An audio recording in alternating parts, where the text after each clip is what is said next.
Hello, Four-Eyed fans. Welcome back to the Four-Eyed Pregame Show here at fantasyandframes.com. I'm your host, Jorge Edwards. And with me, we got the Frames crew ready to give you some great advice. Like I said, it's fantasy football playoff time. Everybody, including us, we're all on edge. We're all excited. We think we have our lineup set the way we want them to. But of course, like we do and like everybody else that's watching does, we're always, double, guessing, are we making the right moves? Are we sure? Do we have all the information we need to make a educated decision? Well, you came to the right place because we're going to give you all the information you need to know about which players to set in your lineups this week, both on offense and defense. But before we get started, let's go around the frames and just introduce everybody. Nate Markham, how you doing, sir? Good, fellas. How we doing? Doing all right, man. Doing all right. Very excited to get this show going. Jonathan Klinowski, how are you doing? Yeah, not too bad. Not too bad. Mr. Ricketson, how are you doing, sir? Doing all right. Thanks for having me back after very publicly missed on a lot of calls last week. Look, it happens. As long as who is it? Is it? I don't even know who made the expression process over results. Is that JJ Zacharyson? I think so. Yeah, sounds about right. That sounds like him. But it's very true. You put your thought process in the right place. You analyze, which players have the best matchups or may not have the best matchups, and you go off of what's there. You go off the information you have, and sometimes you hit, sometimes you miss. That's what happens. So don't feel too bad. We were earlier talking about the show Ted Lasso, and a quote from there, Teddy, is, Teddy, do you know what the happiest fish or the happiest animal on the planet is? Goldfish. You know why? It has a 10-second memory. Yep. Be a goldfish, Teddy. Be a goldfish. I'm going to forget everything I say after 10 seconds. Exactly. There you go. My wife what did you just say? She's like, he already is a goldfish. Yeah, my wife is going to chime in real quick. So something that's really exciting here at fantasyandframes.com that we have going on starting today are the Four-Eyed Championship playoffs. So during the week, you who are on Twitter and are participating, you already know that you're either a division winner or you're one of the top 4 highest scoring teams across the whole tournament. Your playoffs start today. We go 14, 15, and 16. Let's see who we got here. Well, we already got a start and sit question. Let's just get into this really quickly. PPR flex, Hayden Hurst. I'm going to assume that's Adrian Peterson, Colin Johnson, Slayton Ruggs, or Mooney. He's pivoting from Myles Gaskins, which that bites so many people. And you know what? Oh, my God. After yesterday. But we got one more joining the show. David, how are you doing, sir? What's going on, dude? Good morning. I made it. David, it was the under. David, I'm going to hit you with a question real quickly since you're just joining us. We've got a question for PPR in the flex spot. This person had Myles Gaskin, but of course he came down with COVID. So Hayden Hurst, Adrian Peterson, Colin Johnson, Slayton Ruggs, or Mooney? Well, you asked me a question. Sorry, I was having mic problems. That is a good question. Oh, I actually like the upside of Ruggs this week, to be honest. Slayton is always a risk. He's gotten one target. He got one target last week. And 2 the week before that total. He did pretty good on that target, right? He did pretty good on that target, didn't he? I mean, the volume is not there for Slayton for me to say go Slayton. I personally I guess a lot of it, obviously, as we know, will depend upon who is coming back. Is DeAndre Swift going to play? That's what they're saying. He's going to be playing today. I think he's supposed to be. That is the biggest question, because if he was not playing, I would go Adrian Peterson against Green Bay for sure. But man, you're relying on Peterson falling in the end zone, though. That's really what you're relying on. If they don't get a goal line carry, then he's going to have a bad day. You're going to end up with 40 yards on the ground. Yeah, I'm with you. I think Ruggs is the matchup to play here. They are playing Green Bay, though. You're talking about the Adrian Peterson and the Packers. Yeah, right. They are playing Green Bay. Green Bay gets a lot of points to the running back position. That is very true. But if Swift's playing, then it becomes one of these, I don't know what's going on in this backfield. Who do I really trust? I think you could trust the rapport a little bit more with Henry Ruggs. Although Mooney, he's been playing pretty well too. By the way, this guy, Sports and Digs, he also lost Julio this week. Can you imagine into your fantasy playoffs starting that way? It's okay. I'm for Ruggs as being the fill-in. Anybody else have anybody on the Colin Johnson or Mooney bandwagon? Nah, I'm not trusting Mooney. Mm-hmm. I do quite like Colin Johnson. I would probably still go Ruggs, but I mean, we saw Tennessee give up a lot of points to the wide receiver last week. So, and Colin Johnson has been seeing targets, so I don't think he'd be a bad play. Yeah, poor Sports and Digs. This is absolutely. I know it's peeling a Band-Aid slowly off of a wound. We're sorry. So Ruggs 1, Colin Johnson 2 would be our go-to options this week. So thank you very much. You want sympathy, all right? Look, and he lost Mixon, so he has Mixon, Julio, and wow, dude, you are having a day, a season.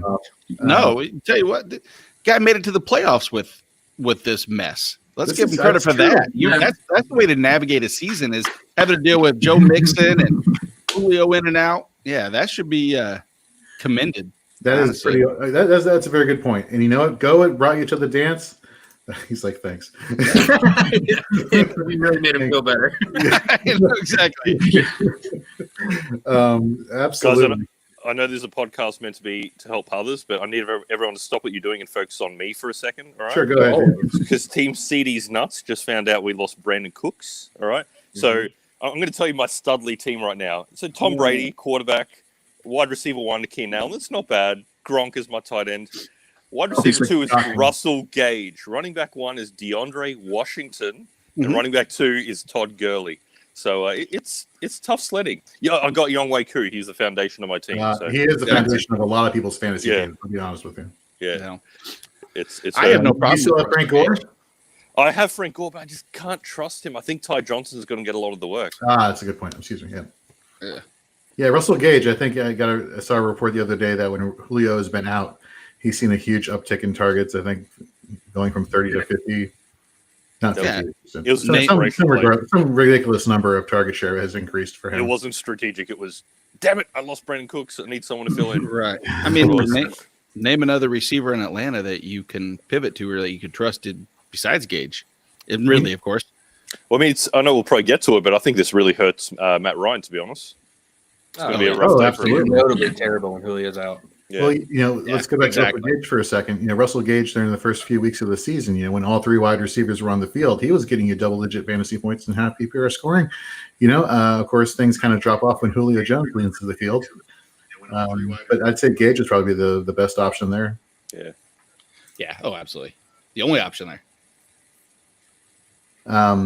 So anyhow, going back to the 4A Championships tournament, you all can keep track of how you're doing in the tournament over at fantasyandframes.com. We'll be updating it right before Sunday Night Football and then right after the Monday Night Football matchup. And it's great that football is ending on a Monday. I got to be honest with you guys. I'm tired of COVID shifting days, getting Tuesday Night Football, Wednesday Night Football. It's screwing up when we're releasing articles, when we're doing shows. So I'm playing Nate in the quarterfinals this week in the Fantasy and Frames. Does that count for anything? That does not count. Yes, it does, Jorge. It counts. There's a side bet of $50 on this game that you didn't know you committed to. Or is it a I should be careful. I should shut my mouth because you never know. Hey, we'll get to that DJ Moore bet in a minute. Yes, good job, Teddy. Nice Injuries. So again, we'll keep you updated. So visit fantasyandframes.com this week. We'll also be posting the results on Twitter and Facebook. So follow us on both platforms at Fantasy and Frames, and as well as be ready for all of our article content going into next week, going into the semifinals, arguably one of the most important weeks of the fantasy football season. So stay tuned for that. And also on Wednesday, for our Fourth and Frames episode, our podcast here at Fantasy and Frames, we're going to be going over the starts and sits of the week. Miss Lauren Carpenter, stepmom Lauren, will be joining us to go over players that we need to consider starting and sitting in the semifinals of the fantasy football playoffs.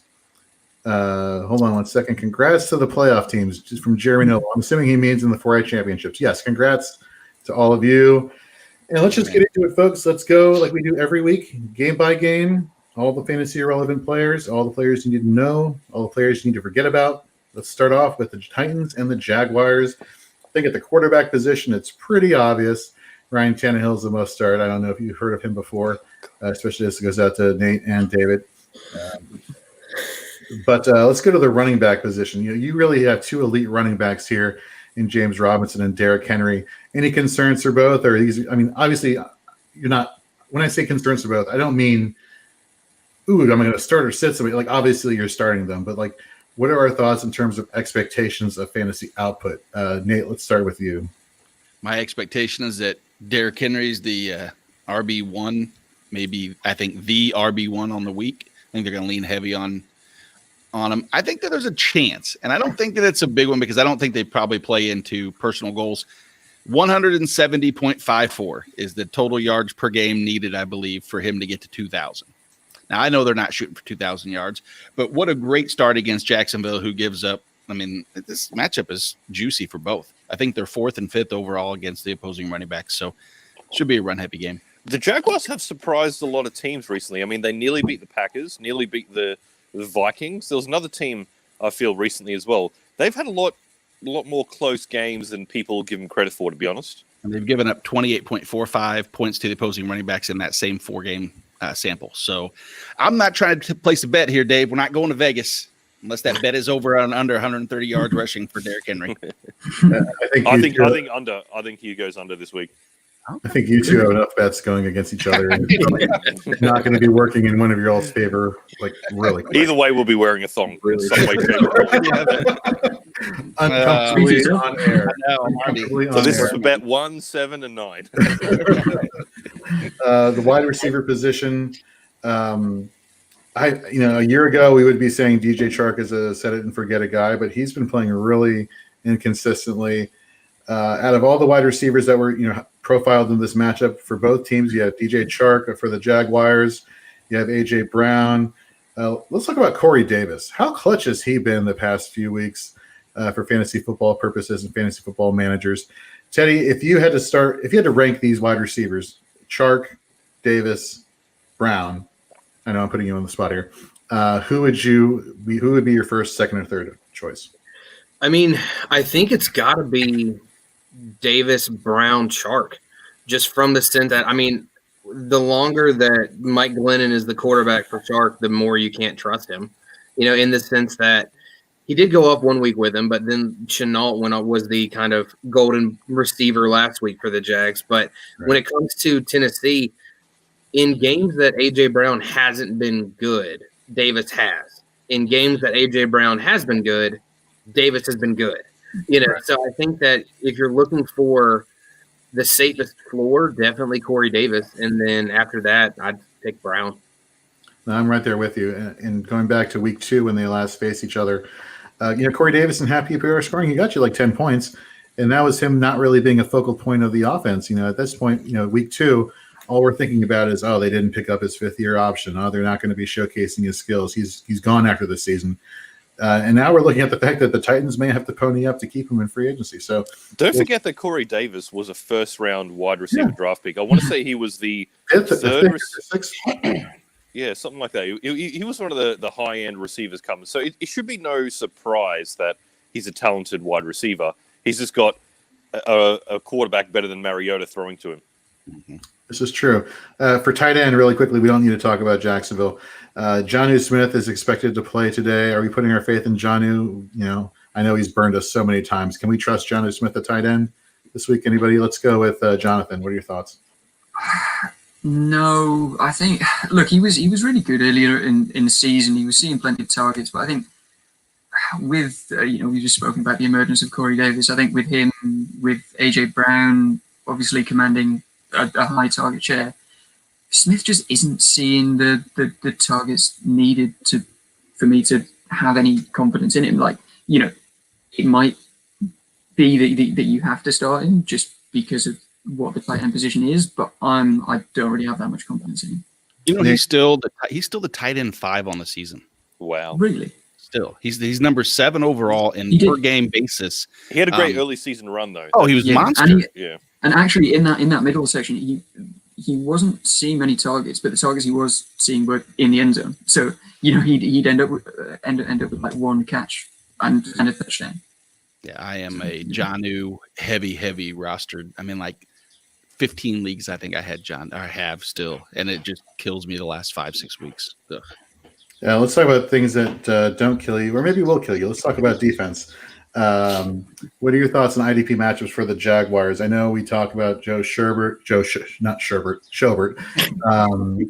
Schobert's over the last 4 weeks, Joe Schobert is the number one overall IDP option according to Fantasy Pros scoring. He reminds me a lot of that, which is great. I mean, he was on waivers in our Fantasy and Frames league for a long time. Yeah, well, if you look at the first 8-9 weeks of the season, he was that 5 tackle kind of ceiling almost, and nobody wants a middle linebacker or a starting linebacker with 5 to 6 tackles per game with very little splash plays and anything else mixed in. So he wasn't Schobert-esque as he was like with Cleveland or even like we anticipated going in. Miles Jack is another good option. Josh Jones at safety is one I would start. Joe Sherbert is fantasy deliciousness. You guys like sherbet, orange sherbet, or ice cream? No. Strawberry, not really the orange. Can't get behind the orange, but to each their own. Not to be elitist with my sherbet. Okay. But for the Titans, Kevin Byard, Kevin Vaccaro, strong and free safeties. These guys have been consistent all year long. I'm surprised they don't get a little bit more notoriety in IDP circles. The tried and true. The playoffs, they're a tricky beast. You either want to go for the home run or you want to stay consistent. I think for how limited the defensive back pool is for IDP, you kind of would rather stay more consistent than not. That's just my take. Harold Landry III has played really well lately. Rashaan Evans with no Jayon Brown is another good start. This would be a tough. I'd still lean Devin White just because I think that Minnesota should be. The tackle volume should be there with a little more run heavy approach, but man, it's not that there's not going to be that in Jacksonville too. The question I have is, will Schobert get to Derrick Henry and take him down? I'm gonna go with Devin White. Jeremy, Mike, let me just give you one more. And for those who haven't heard on the Fantasy Playbook podcast brought to you by fantasydata.com that Nate and I are on, we talked about this at nauseum, and then Ken Sonnenberg and I on Fourth and Frames during the Start and Sit show on Friday. We talked about it. I am all aboard not putting my faith in Bobby Wagner during the fantasy playoffs. I think Jamal Adams caps his upside. If I had to play Bobby Wagner or Devin White, give me Devin White all day. Hashtag hot take for IDP. Okay, that takes care of that game. Let's go. We talked about Devin White. Let's go right to the next game. Let's go to Vikings and Bucks. David, you said you have Tom Brady in one of your leagues. I do. What are your thoughts on Tom Brady this week? I'm hoping he goes for about 700 yards and 10 touchdowns. Okay. Because I got no one else really after him. That's a fair response, to be honest. It's at home. It's the angry Tom Brady. He just lost to the Chiefs on the last game. They had the bye week to recover. I do think he comes out and tears it up. I'm expecting at least 300 yards, 3 or 4 in the air. They like going in the air. They got the weapons. Mike Evans, I think, is a great play this week. And I think we're going to see Antonio Brown really start to fire up as well. But Brady is, in my opinion, probably a top 2, top 3 quarterback this week. Interesting. For the running back position, obviously you're starting Dalvin Cook, and you probably, even though this is a tough defensive matchup, the guy, I still expect a highish floor from him, despite that defensive front seven. But Ronald Jones, Leonard Fournette, have we gotten to the point, as fantasy football managers, where it's like, nope, no thanks, I'm not interested in either. I'd rather take a chance on a wild card, boomer bust guy. Or are you going to stay the tried and true and go with Ronald Jones? Or are you going to go with Leonard Fournette? Let's go, Teddy. What are your thoughts there? I mean, I've had to issue an apology to Ronald Jones at one point this season because I completely bashed him and then he went off for like 40 or some mess. And so, I'm still riding the Ronald Jones train as far as usage. The problem I don't think is necessarily, I don't think it's a him problem. I don't think it's a Ronald Jones problem. I'm thinking it's a Bruce Arians problem in the sense that he's still he still sees something in Leonard Fournette, which I don't think anybody else does. And so, I think you could still throw out Ronald Jones. I think you're tempering expectations. But for me, I'm not putting Fournette anywhere near my lineups, and honestly, not really near my roster. Yeah, the one thing I'll even say that I do, if we're going to inflate the Ronald Jones floor, would be the loss of Eric Kendricks this week. If he's 100% not able to go, and I'm still kind of waiting to hear if he's inactive completely or not. Without him and manning the middle there, I do like Jones he has a better chance to break off that long run, which I think if we've seen anything out of Ronald Jones, he doesn't need those big runs. But if you look at his 4 best games that he's had, he has runs of 23, 37, 25, and 98 in those respective games. So a lot of that's predicated on that big run with somebody in the middle to stop that. It does inflate that opportunity. So he is declared out for this week. Then there you go. Ronald Jones is, Teddy says, the number 1 running back on the week. Everyone, Ronald. That's what I heard. Well, speaking of number ones, let's talk about a game that can feature so many potential wide receiver ones on the week. You have on Minnesota's side Justin Jefferson, Adam Thielen, both are capable, although they are going to face a tougher matchup this week with their defensive back matchups. On the flip side, you have Mike Evans, you have Chris Godwin. Although Chris Godwin, a report came out earlier in the week that he had screws taken out of his hand. The pins. He had the pins. When he broke his finger, they surgically in place pins to keep it. It's actually a good thing. I believe taking the pins out is probably. It's just a pain tolerance thing. Right. Okay. So that's what it is. So it's not going to hamper him from No, it should actually give him a little bit more dexterity, a little bit more movement in the fingers. Actually, should probably be helpful. Hashtag analysis. Good job. Okay. But I can't believe those dudes play like that. Hey, isn't that crazy? If someone said, "Hey, I'm going to put some pins in your finger and I want you to catch football," I'd say, "No, I'm going back to sleep, guys." You know what I'd say? The $30 million you're being paid. Yeah, I'd be like, all right. You are. He's not getting paid $30 million, is he? What's he on? Who are we talking about? Chris Godwin. Yeah. Well, whatever the $1 million number is. Right. $28 million. Yeah, I'm out. Yeah.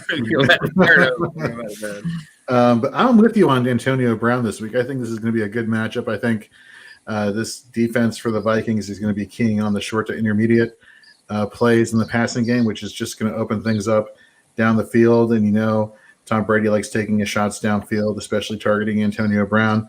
I think this is a great week for Antonio Brown news. I agree with you, David.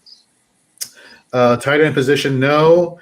Kyle Rudolph, which means Irv Smith Jr., who's coming back from injury. The last time he played, he put up a monster stat line. Are we confident in Irv Smith Jr. as their starting tight end, Jonathan? I'm not sure if that game was when Thielen was out. I'm not saying it was. Thielen was on the COVID list? I think it might have been. So I still don't really. I think he's great for Dynasty. I think he will be great going forwards, but I still don't. I wouldn't quite trust putting him in my lineup.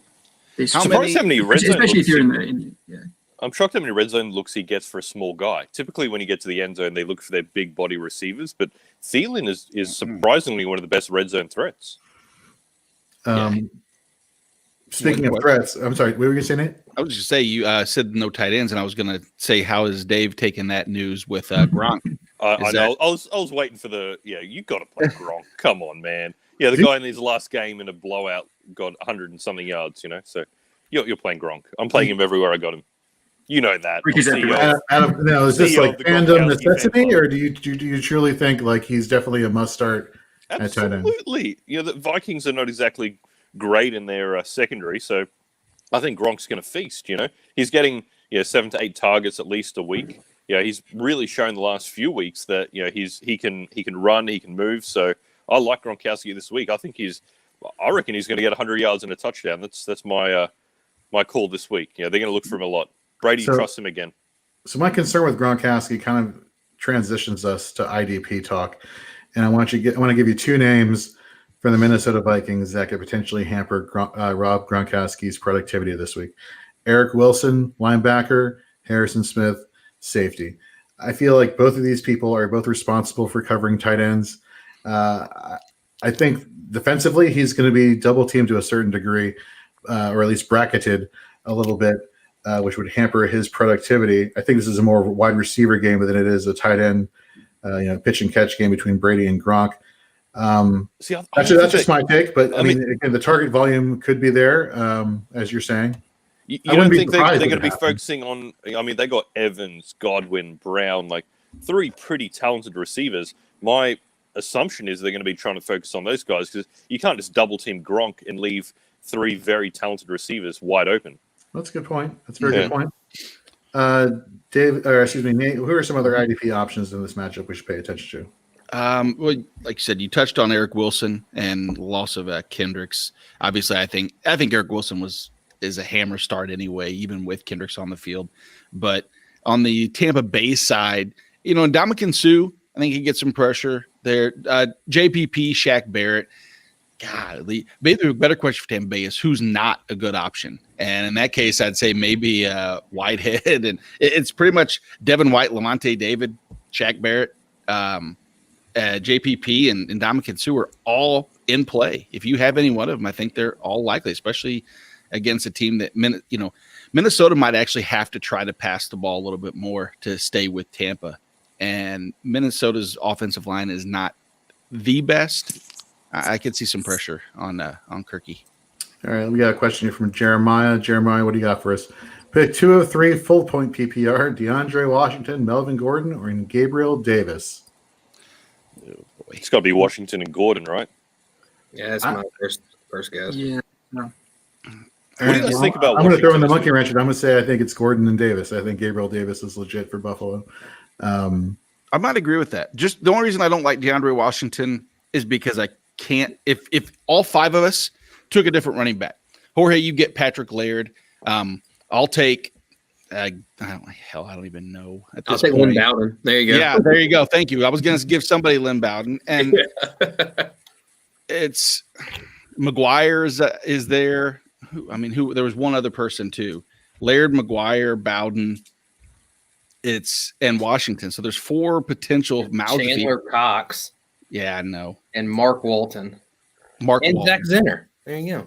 Oh, there you go. DeAndre Washington in Oakland actually was pretty viable PPR option, to be honest. Him and Jalen Richard did a good job filling in whenever Beast Mode was not there.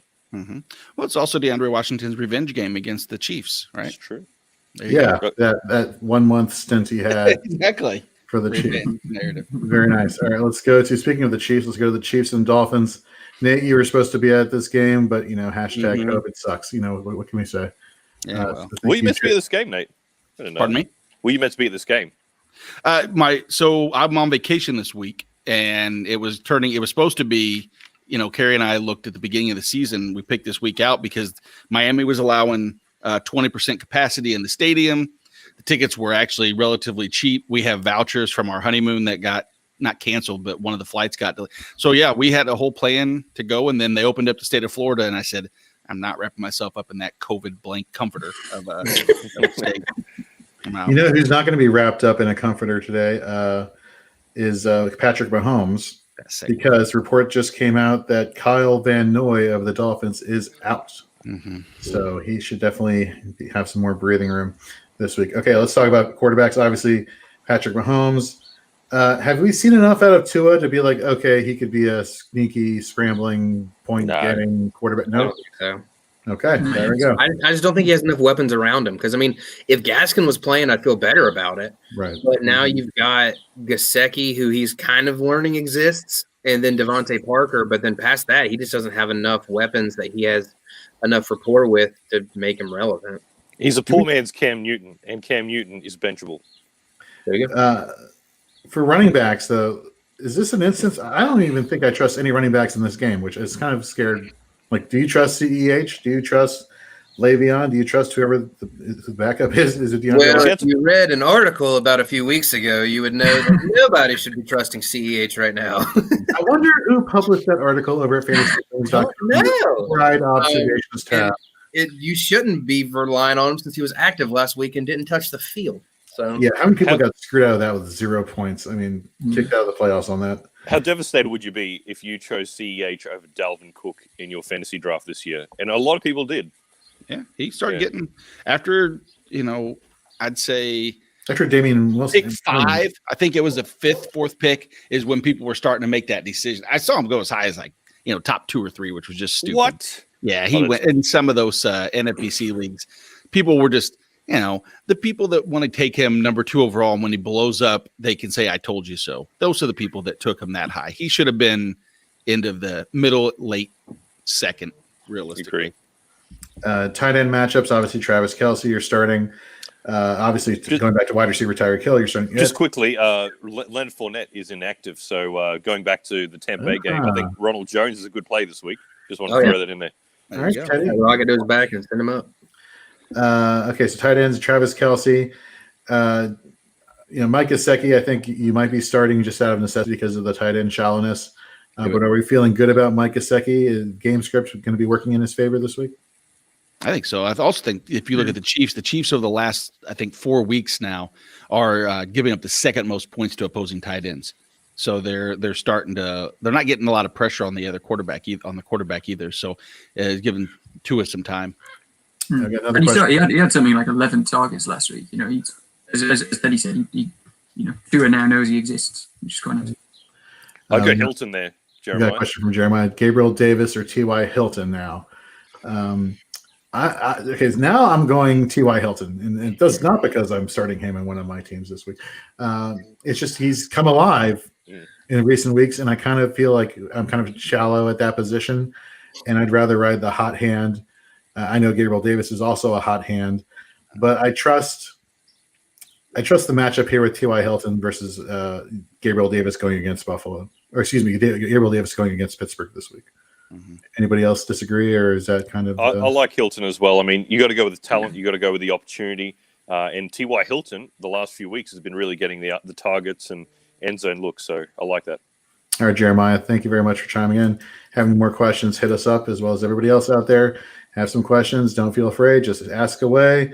Let's talk about IDP. We just said Kyle Van Noy is not an option for the Dolphins. Mm-hmm. Eric Rowe, safety. He's been kind of like up and down the past few weeks. He had a good hot streak going. I still think for a safety position, let me put it another way. If he was free safety, I'd be a lot happier with him being in coverage more against this Chiefs team that passes the ball a lot. The fact that they don't run the ball a lot kind of gives me some pause. Mm-hmm. What are your thoughts on that, Nate? Pretty much about exactly as you surmise that. I don't like a ton of options in this game whatsoever. I really don't. I think that KC has shown a weakness right now to get to opposing quarterbacks, so I'm not seeing Chris Jones or Frank Clark on KC's side.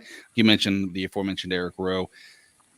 I mean, I think that it's going to require a specific splash play for him to really be startable over some of the other options you might have out there. Say like Sorensen versus Eric Rowe is kind of a wash in my eyes. I think maybe Emmanuel Ogbah. Mahomes is hard to plan against because he's the best backpedaler in the NFL, and he can get rid of the ball if he needs to in situations where Ogbah is actually getting good pressure on him. But Ogbah's almost, I don't want to say matchup proof, but he's becoming matchup proof. Another player for the Dolphins that kind of goes under the radar and we don't really talk about for IDP purposes because we don't really talk about a lot of cornerbacks for IDP purposes. Oh. This secondary for Miami is no joke. Mm-hmm. Byron Jones on one side, Xavier Howard on the other. And it's amazing that teams are like shying away from Byron Jones and like, oh, let's target Xavier Howard. I'm like, he was only one of the best cornerbacks in all of football.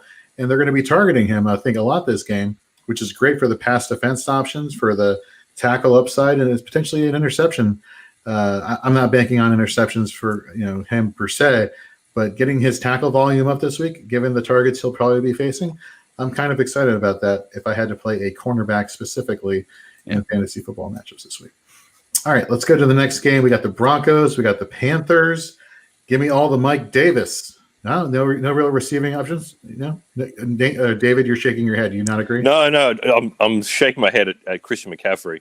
I drafted him in several leagues, and the 1 minute I hoped he'd come back for fantasy playoff time, he decides to hurt my heart, my soul, my feelings. I know. He teased you with a practice, appearance. Not so much practicing, but just being at practice, and then.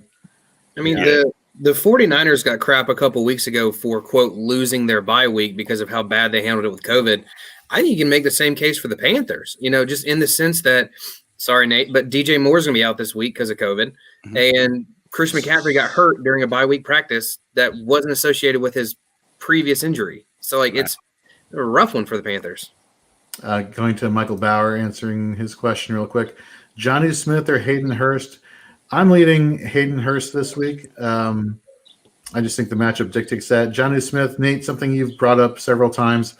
Since Taylor Lewan went down, the left tackle for the Tennessee Titans, they've been really using their tight ends to come back in and block or help block. That could potentially hamper Johnny's upside. Do you agree with Hayden Hurst, or do you think that maybe I'm wrong and Johnny does have upside here? Well, I normally, if Julio was playing, I'd probably take Hurst out just because Hurst's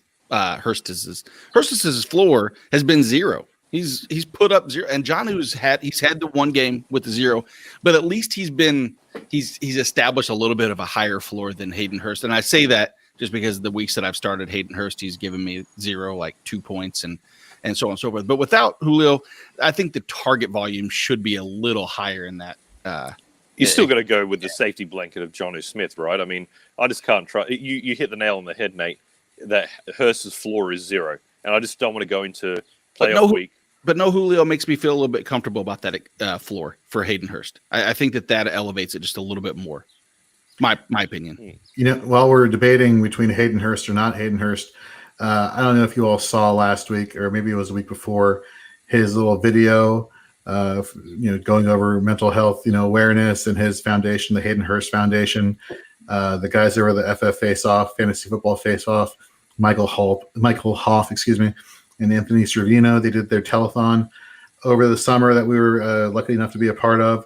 Mental health awareness, that doesn't end after Mental Health Awareness Month. It goes on year long. We're getting into the winter months, seasonal depression's hitting, COVID depression's hitting. A lot of people are suffering with a lot of things. And, it's important to acknowledge that they have resources and there are people out there to help. So the Hayden Hurst Foundation, definitely worth checking out. And if you can throw $1 or $2 for donations, that wouldn't hurt either.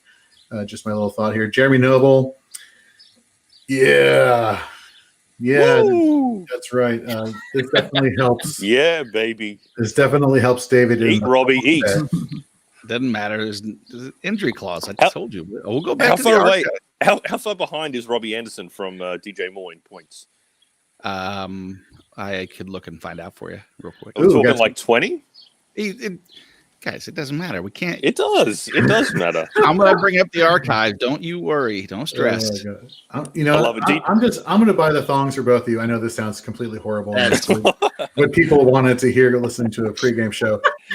I'm just when you go shopping, they're like, "Oh, is this for your girlfriend?" No, it's my two buddies. 2 men, exactly. My podcast co-host. I'm just going to mail them to both of you, and you both try them on this one. The Michael Bauer from the Dynasty Rewind podcast is on Michael Bauer.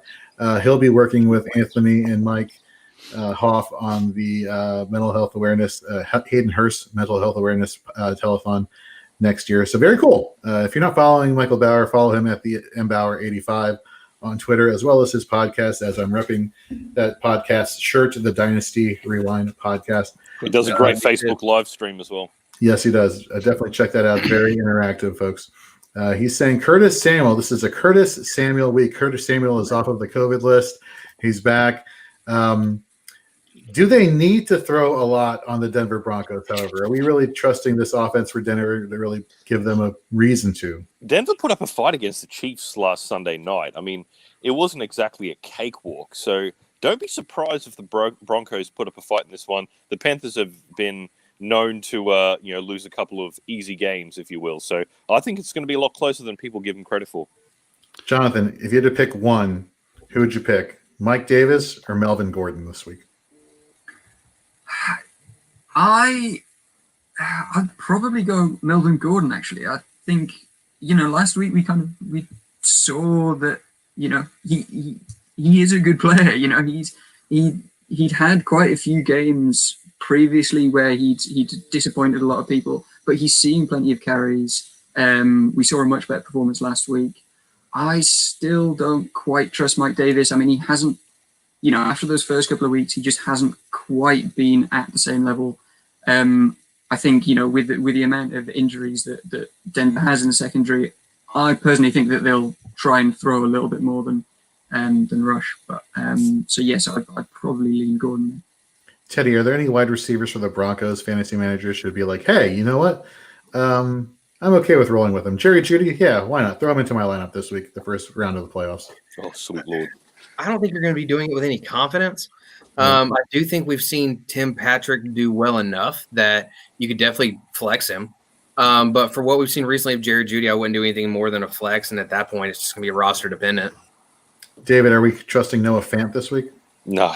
I've not been on the Fant bandwagon all season long. I'm not starting now in week 14. There are much better options out there. The guy that I've been raving about is Logan Thomas, who's probably on waivers. If Logan Thomas is out there, play him over Fant. That's another thing. If you have like an upper echelon tight end and Logan Thomas is on your waiver wire, just take him. Yeah. Play keep away. And by the way, speaking of keep away, if you haven't checked already, Kyle Shanahan of the San Francisco 49ers keeps teasing that there's the potential for George Kittle to return before the season is over, potentially for a couple games. That could mean week 16 and 17, which could mean your fantasy football championship game. You know what? If he's there and you have a free IR spot, grab him. Again, I got him in an IR spot in a few leagues, to be honest, in that hope. Because, I mean, if he comes back, week 15, I'm probably not playing him if he starts because they'll probably ease him in. But championship week, if I can go George Kittle as my tight end or even a flex, man, that's a pretty good play. Absolutely. But let's go back to the Broncos and the Panthers. IDP, Nate, we got, let's see here, Justin Simmons, defensive back for the Broncos. We got Josie Jewell. We got Alexander Johnson, linebackers for the Denver Broncos. Bradley Chubb, obviously defensive end / edge rusher. One of the two. It's either going to be Chubb or Malik Reed. And that's the gamble that you take with either of those two players is I think is just as likely that one benefits the other, and we don't know which way it's going to go every single week. It's a hard game. It's kind of a coin flip. I've found it between those two necessarily because when most people thought last week it was going to be a Bradley or a Malik Reed week, it was a Bradley Chubb week, and then vice versa. I'll tell you the biggest impact in this game, in my opinion, is the Shaq Thompson. So Shaq Thompson's out, and that goes back to what Jonathan was saying about Melvin Gordon. Melvin Gordon getting some running room, not having a Shaq Thompson manning the middle is obviously beneficial. Who's going to take that spot? I don't know that answer. Tahir Whitehead maybe get more playing time. Maybe. Brian Burns is back this week. He has some edge ability right there. But the only name to really start in Carolina is Jeremy Chin. We know that every week that he plays, he's a must start. I like the matchup here. I think he's going to be all over the field. Other than that, how does it feel to be a Jeremy Chin truther and to see that come to fruition? I mean, you were talking about him during the preseason, and just to see what he's done this year has been phenomenal. Yeah, you get lucky every now and then and hit it right. Actually, I mean, the pedigree was there. I mean, or the size and the speed and the situation was the concern. We didn't know what was going to happen. There was, this Carolina defense. There was talks about them going to this, that random hybrid defense, not knowing if Chin's going to start, what they're going to do with who. It was. I'm excited to watch this defense evolve over the next couple of years. Absolutely. Let's evolve and go to the next game. Which, hey, Texans and Bears. I mean, there was a time where the Bears GM thought that this was going to be a great matchup to watch because of the 2 first-round pedigrees of both quarterbacks in Mitchell Trubisky and Deshaun Watson. It hasn't exactly gone as planned. I doubt that Trubisky will be back, as well as the GM and head coach Matt Nagy. But that's for a different episode. Let's talk about the fantasy purposes here. Last week, I thought Mitchell Trubisky was in a plus matchup versus the Detroit Lions, and he put up 14 points, so not great. So sorry, folks. But against this Texans defense, again, this is a potential great matchup for Trubisky. If he uses his legs, but I feel like it's pretty cut and dry, like Deshaun Watson, and that's it. Like nobody can put their faith in Mitchell Trubisky this week, or can they? No, I feel like that's like a paradox when you said great matchup for Trubisky. Exactly. That's a good point. Yeah. I guess if Foles was playing, which I guess isn't that much better. There's only one team.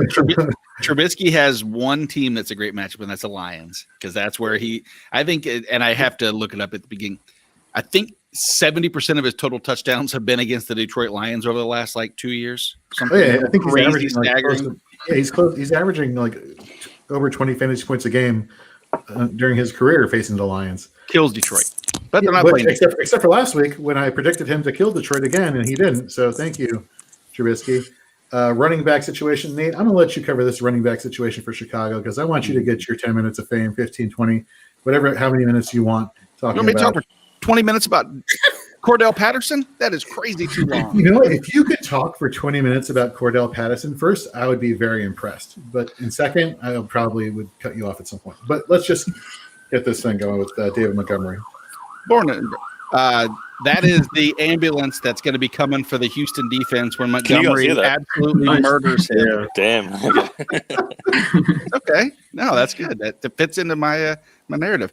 No, I think that it's opportunity, it's situation, it's everything we kind of want. And what we've seen for the last couple of weeks out of Montgomery is that he is not the best running back in football. We know that.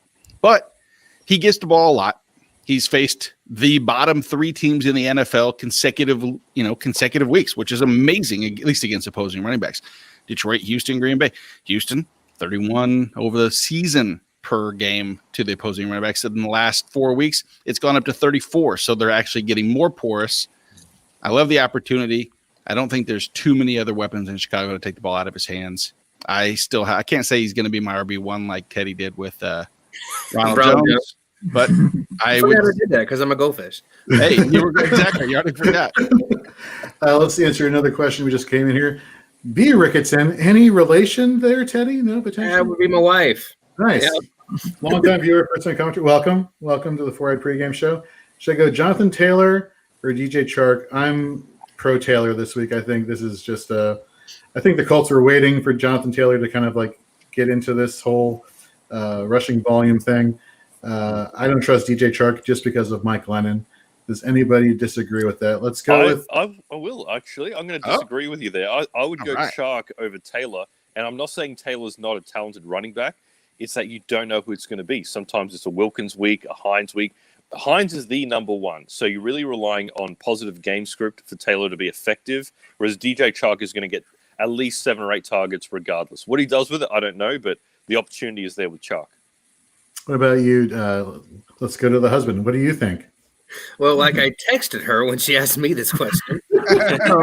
That's great. With Jonathan Taylor, as well, just from what we've kind of seen recently, just basing it off of recent, performances and stuff. And just because she is a UNC grad, and so I don't think she trusts anything out of NC State. So sorry, Mike, but can't really help you out there.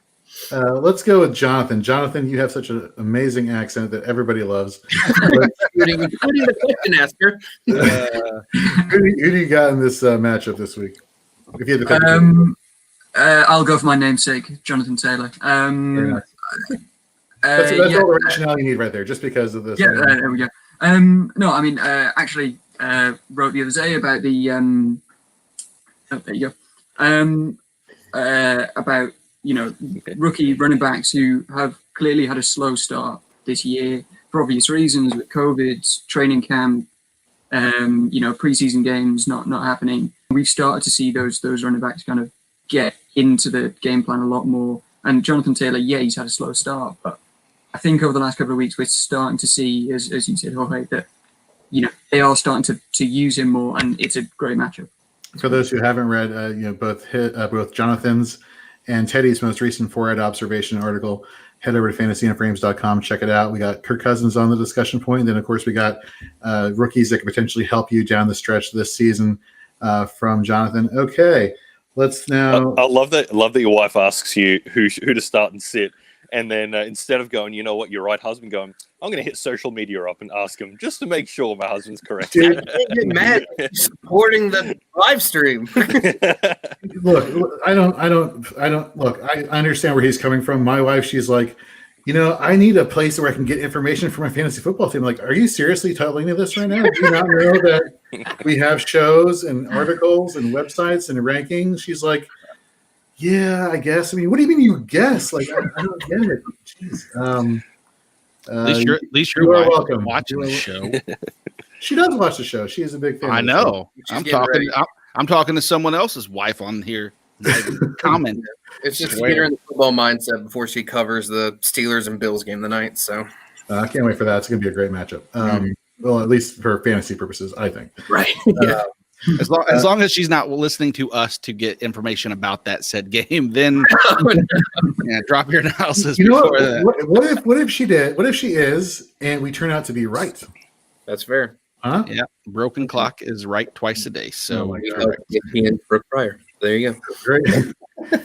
All right. Anyhow, wide receiver. Did you get that No. quote from Ocho Cinco? I saw that in an interview with him recently. are you asking me if I got that Yeah. quote from? No, I didn't Yeah. get that. Okay. Cinco? I saw some article about him talking about how he was frugal, not spending money on watches, and said Well, he he likes to broke go to clocks. McDonald's a lot. I don't know if you saw during one of the HBO specials, but he's a big McDonald's fan. He likes to not spend a lot of money on food. So Didn't know that. hashtag knowledge. Wow. Wide receivers, or excuse me, Mike Bauer, pound knowledge. Right, Let's exactly. go to wide receivers. No Brandon Cooks this week. Michael Pittman, he had a couple weeks in terms of double-digit fantasy point value and half PPR scoring. Has not really been showing you a lot. T.Y. Hilton has been. I'm sorry. I'm talking about two different teams. I was wondering, like, where yeah. are we going? If T.Y. Hilton scores for Texas It was today, my wife. I'll be That would be sold. amazing. All right. Texans and Bears. Or sorry, Allen Robinson. I think is the only option you can trust for Chicago, and even then, that's kind of like I have to because of the draft capital. Even though draft capital shouldn't matter much at this point, chances are you probably don't have a better wide receiver 2 on your team. For the Texans, is it basically just the tight ends? Is it Jordan Akins and whoever the other guy is? I'm still Beware fine of with Kiki QT. I'm fine with Kiki Kuti. He did good last. And then if you don't, there's no Buster Skrine this week, so there's the slot corners out. So I mean, it's a little bit of a boost. Yeah, He but had I mean, 8 targets last week. he's going to get double covered, and QT's never been in a position where he's a double coverage guy. He's usually one-on-one at best. So I just don't know if he's that caliber. He's not a Will Fuller, Brandon Cooks who can win in those one-on-one challenges. I'm a little bit scared about QT. Is this your Chad I was going to Hansen? say. I was going to say as well. The Bears actually give the 4th fewest points to the wide receiver this year. So yeah, I think he's probably going to have a fairly safe floor, but I don't think he's going to give you masses of points. I'm okay with going with Mbop this week. Hansen is gonna be pretty. He's gonna get targeted, probably 8 or 9 targets. I'm okay with it. You just say Mbop because you're referencing the Hansen, okay. Mbop. Gio Bernard or Duke Johnson this week. fellas? No. Thank you for that. Golly. Oh yeah. Is that lives your head are now, more guys? enriched The Hansen song? because you started singing Hanson's Mbop. All right, Nate, Gio Bernard or Duke Johnson? Who are you thinking? Man, it's from Mike too, so I don't want to let him down. Unless you're going against him in a game. I'm not. False No, he information. didn't make the playoffs in any league, so he's good. That's not me saying that. That's Body him. slam. That's all I'm doing. That's is not a body slam. regurgitating That's a what rock he bottom. said. That's a stone cold stunner. Listen, Supposed friend of the show. easy. All I'm doing is saying what he's said to me. is And that Michael he didn't Bauer have is the checked out. he did not have the best of luck this year, and that's what that is. That You right didn't make there. playoffs in any league. You made. He made the playoffs in some leagues. I know Yeah. he did, but he was basically saying that how the majority of the fantasy analysts out there are always going, I'm in 47 leagues, made the playoffs in 50 of them, and I got first place. But Michael's just he's humble in the fact. There you go. He made it in 3 of the 20, and he admits that he's one of the best analysts that there is out there, in my opinion. And he's admitting that. Guess what? This game is just 97% luck, and so anything else that we say is the 3% top. So to answer that question, myself. Even though it's against Chicago, I like Duke Johnson's floor just a little bit more. Yeah. But I mean, that's not too far off. Maybe 2 or 3 points separating the two. I'll tell you what, though, and I'll give credit to Mike Bauer here, and that is, for all of us, fantasy analysts out there, we talk and we swap notes and we, interact with each other pretty daily, especially on fantasy Twitter, and we end up playing in leagues together. The only problem there is that everyone knows who everyone is picking, and everybody's been doing the research. and that makes it a lot more competitive. What sucks though is when you're playing in a friends league, and they know that you're a fantasy analyst, and then they're like, "Oh, you just sent me a trade request. I automatically reject it." I'm like, "Why do you automatically reject it?" Because you know more, and therefore I don't trust you. I don't know if you heard that one before. I've definitely heard that a few times. What does he say? Yeah. Diversify your teams. I relied on Drew Lock way too much. Yeah, I would say if you're relying on Drew Lock at all, that's probably a good thing right there. Who we got here? Can you rank me for today? PPR. Okay. PPR. Let me before we get to this question. Mhm. David, are you a PPR or half PPR person? I was about to slam you on Twitter yesterday for I hate it. ragging on PPR. I hate PPR. I love PPR. PPR is the best because sometimes if you just need, you get one catch for 1 yard. That's 1.1 points. I love it. More points, the better. What about a catch for a negative yard? Why are we rewarding negative play? Because they got the opportunity and they caught the ball, right? Well, let's give them points for walking. Why don't we? How about, they took a left step. That's a half a point. A No, right, it's- left, and a right. That's a full Snap. point. It just creates different value for people. For example, like Austin Eckler, I got him in a couple of standard leagues, and he's not been doing that great. But you put him in PPR, and he gets an additional 10 or 11 points. He's fantastic. So I absolutely love PPR, and I love bonus points too. I like half because I'm more of a standard person or a non-PPR person, but I get the allure of wanting to raise the value of more players. I get that. I just think full is a little. I think that extra half point, as minuscule as that sounds, is a little much. So in my CD's Nuts League, we've got bonus points for yardage. So running backs and receivers over 100, you get 5 extra points. And that makes such a big difference because if you're on 99 yards, you just want your guy to get 1 more yard. Yeah, it's a big difference. So I like bonus points, me personally. All right, let's go to ranking these for PPR today. Duke, Mostert, Ty Johnson, Josh Jacobs, Peyton Barber, Wayne Gallman. I'm going to shock a lot of people. Maybe not. Going back to PPR. If it wasn't PPR, I'd say Wayne Gallman would be my number one, which is kind of, you would have thought I'd be saying that about this Giants running back so far late into the season. For PPR upside, It's tough. that is a great question. To be honest with you, I take the PPR. I just don't look at it. I'm still saying Wayne Gallman. I just think the volume there for Gallman is going to be better than most plays this week. But Jacobs, I worry Jacobs is going to be on a snap count. mm-hmm. Teddy, what are your thoughts here? So I agree with you, Gallman, as my one. I want to say Mostert because I think he's the most top 2 of the talent, but he is facing the Washington football team's defense. Yeah. Ty Johnson, I think people are looking too much into the game last week when Frank Gore had a concussion, but he should be the lead back. And I mean, I guess Gallman, Mostert, Johnson, Duke Johnson, Jacobs, Ty Johnson, Barber. That works. That sounds good to me. I think that sounds about right for. That's a lot of running backs you got Probably stacked there, my man. Jacobs and Duke Johnson if you wanted to, but I agree the snap count's an issue for me. Hey, you know All right. what? Another positive for this team. If Dave, you're just saying it's a lot of running backs to stack up. Guess what? Guess who doesn't have those running backs? The person he's playing. It's true. So, or she's playing, whoever this is. There you go. He or she, exactly. Let's go now. Let's finish up with some IDP in this matchup. Zach Cunningham, Tyrell Adams, Justin Reed. That about round up the Texans there. I think JJ Watt's always that kind of. You don't have to start him, but I like him in this particular matchup. Chicago's been a little bit more porous on the outside, stopping the edge rushers there. And on Chicago's side, I'm going to officially say I'm probably out on Khalil Mack. I was looking at it's been 6 weeks since he's had a sack. If he doesn't get a sack, he's just not tackle relevant. His ceiling or his floor for sacks or for tackles is just not high enough to even put him in the conversation. Keem Hicks is okay. Roquan's pretty much, in my opinion, the only must start for Chicago. Okay. All right, let's go to Cardinals and Giants.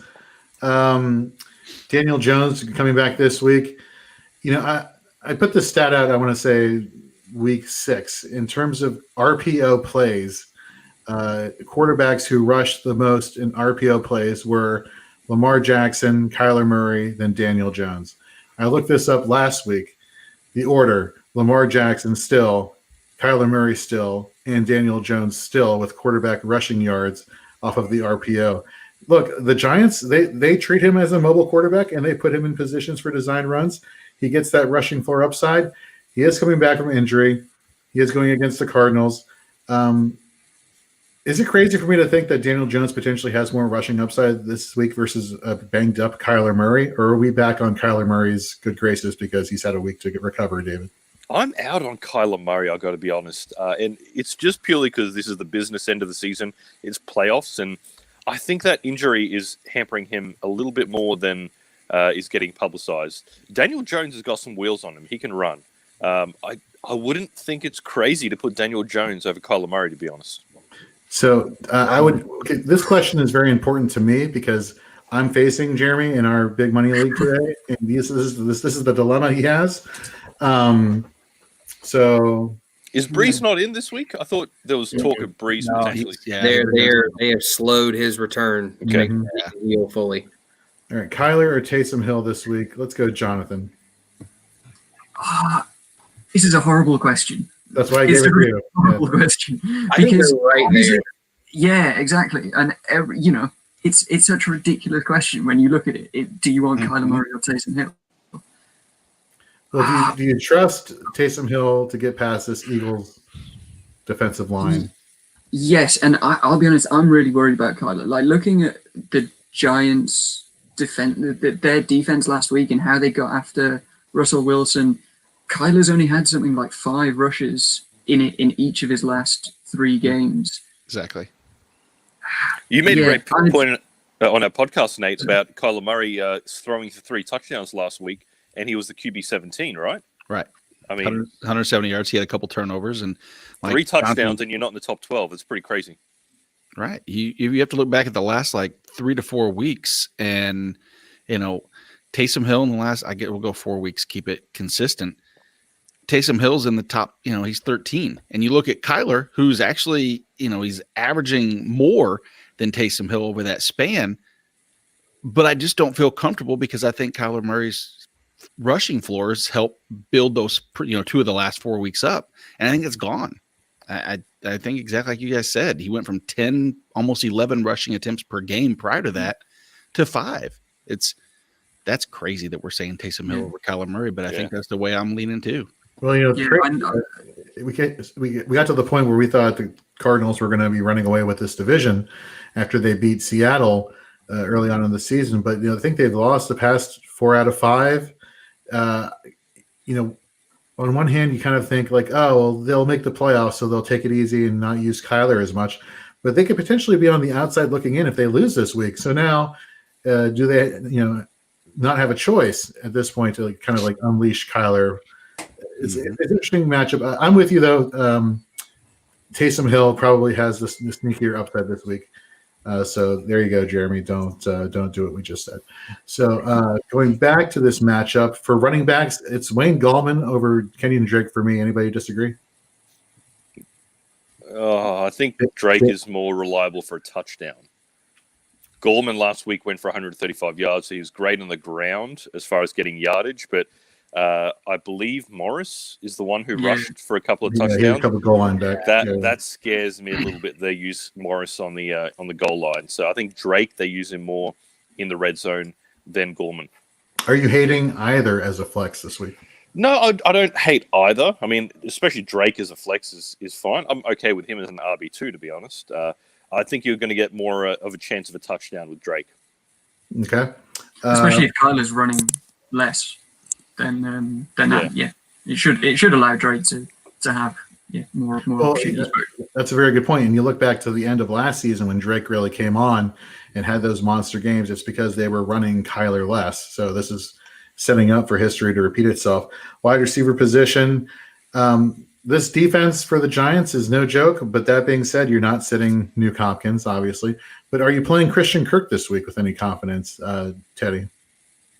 I don't think so. In any week that I've said, hey, Christian Kirk went off and Hopkins might be banged up. I think it went viral that Hopkins stays on the left side of the field, and so there's times for him to go off, and he just hasn't. And so I don't think you trust him in a flex position this week unless you're like super desperate or in a very deep league. What about for the Giants? We're not trusting Slayton. We talked about earlier in the show his 3 targets over the past 2 weeks, which is phenomenal. Insert sarcasm. But are we trusting Sterling Shepard, Golden Tate, or is the only receiving option we really care about for New York in the tight end position with Evan Ingram? Absolutely. You hit the nail on the head. There's really no one who's guaranteed to get 6+ targets, and that's only Ingram. Nate Jones back. I think he was building a good rapport with Sterling Shepard. So, I mean, I think you have him ranked correctly that it's like Evan Ingram and then like a big gap and then Sterling and then like a layer of dirt and then Shepard. Right, exactly. Yeah. Well, it's a good point. And you look, again, going back to last year as a frame of reference, when Sterling Shepard came back into the lineup, Daniel Jones was targeting him more than any other receiver for the Giants. Granted, that was without Evan Ingram, but from just looking at wide receivers, there could be that report like you're mentioning. Dan Arnold is a name I want to bring up that, Nate, you and your buddy Jake, may have drafted him in a few leagues earlier this year. Oh, yeah. Oh, Dan. He's been playing pretty well. He's been getting some good receptions and a couple touchdowns here and there. Is this you rolling the dice on Dan Arnold in a sneaky No, I can't. I can't envision a situation where a person like the aforementioned Logan Thomas or even a Jonnu Smith or Hayden Hurst, where I would just feel a little bit more comfortable because he has come along lately, but I still don't think that there's enough. I have the leagues that we drafted him in, mind you, are best ball leagues exclusively, where I don't have to take out or worry about the zero floor. I can just take advantage of the 2-catch, 60 yards in a touchdown game. Plus, his name's so vanilla, Dan Arnold. I just can't put someone like that in my lineup, Well, it's better than having like 2 first names, so I guess that's a step up. So, or a guy with a girl's name, Jerry. Don't call Danielle Hunter Danielle. He'll find you and beat you up. So that's lineman for the Minnesota Vikings. Anyhow, speaking of defense, let's go to IDP. Nate, who do you got for us in this matchup? So last week I mentioned Leonard Williams, and he came through. He's actually the last 4 weeks he's been extremely well. I don't like him. Yeah, I don't like him as much in this particular matchup as I have in the past, but I still think he's a viable play, especially if, at defensive line, if you separate the two and it's not lineman and edge rusher exclusively, if they're separate, then yeah, even more so. Blake Martinez is out. I believe, at least that's what the reports are supposed to be, is that there's a chance that he's either out or that he's going to miss significant snaps, and that bumps up Tay Crowder. Even though I don't love Tay Crowder, I think he fills in for those snaps. Jabril Peppers has been nothing short of great since he came back. Legitimate DB1 every week that you start him now. He's healthy. He looks good. On Arizona's side, I wrote about Marcus Golden. I like the opportunity just because the Giants' left side has been, they've been beat up and getting beat all year. So it's either Golden or Hassan Reddick, Jordan Hicks, and Devondre Campbell. And then, of course, Badir Baker, which is his real name. We went versus Buda Baker. Yeah, no, I got you. Yeah. So I'm looking at the active list or inactive list for today for the Giants. Martinez is not listed there. So okay, so he'll just be on limited snaps then. Right. And I still don't love it personally. No, I agree with you. I agree with you 100%. Okay, that sounds good. Let's go to our next matchup, which should be the game of the week. #joking. I really got to stop saying hashtag stuff. That's so 2013 or whatever. Cowboys, Bengals, Andy Dalton revenge game. Yeah. I think we can fade both quarterbacks, I think, safely to say, in this matchup. Running back situation, we talked about Gio Bernard versus Duke Johnson earlier. Do we think Mixon comes back at all this year? No, he's done. He's done for the year. They're pulling an AJ Green with him like they did last year. Like, he has the potential to come back, but he's not going to come back. What's the point? But Zeke, what are our thoughts on Zeke? He was only really declared active, like with certainty, yesterday. The days leading up to yesterday, he was questionable. Do we feel good about Zeke this week? I think you got to play Zeke. It's a statement. You're playing him. Zeke, right? That wasn't the question. The question is, do you feel good about it? And I think I've got way too much stock of Ezekiel Elliott that I think I have to. Look, Yeah. he split way too much time with Tony Pollard last week. I mean, it was, I want to say, 60-40 split. He did get all the red zone looks, which I like. So you've got more of a chance of Zeke falling in the end zone. But that middle of the field, they change up their running back drive for drive. It's either Zeke on one and Pollard on the other. So it's scary times. You're probably only going to get 10 to 15 touches out of Zeke Elliott. What he does with it, I don't know. All right. For wide receivers, let's start with the wide receiver that I trust the most in this matchup, and it's not Tyler Boyd, which comes in at a close second. It's T. Higgins. He's going to be paired off with Chidobe Awuzie, who's, for those who have been listening to Fantasy and Frames for the past few years, knows that I have an affinity for saying Chidobe Awuzie, and I love him as an IDP player. That Not that rolls he's off really the that tongue good. real good, eh? It does. It's not that he's like the greatest IDB player, but I think he was the He's first not the greatest name. player to acknowledge us on Twitter. So I will always be grateful of that, as well as Demario Davis, #tackle machine.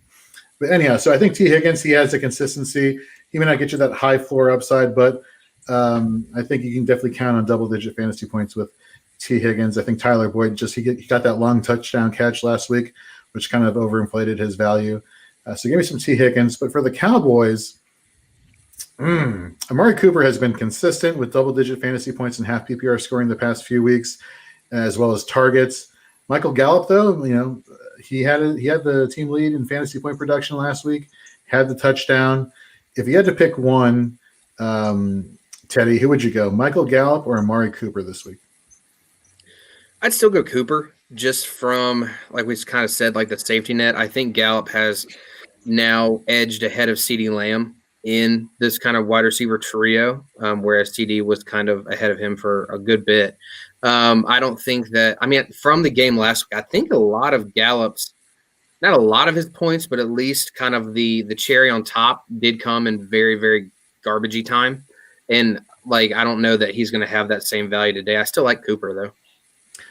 For the tight end position, I'm not really a big fan of Dalton Schultz this week just because free safety Jesse Bates has been playing lights out for the Bengals.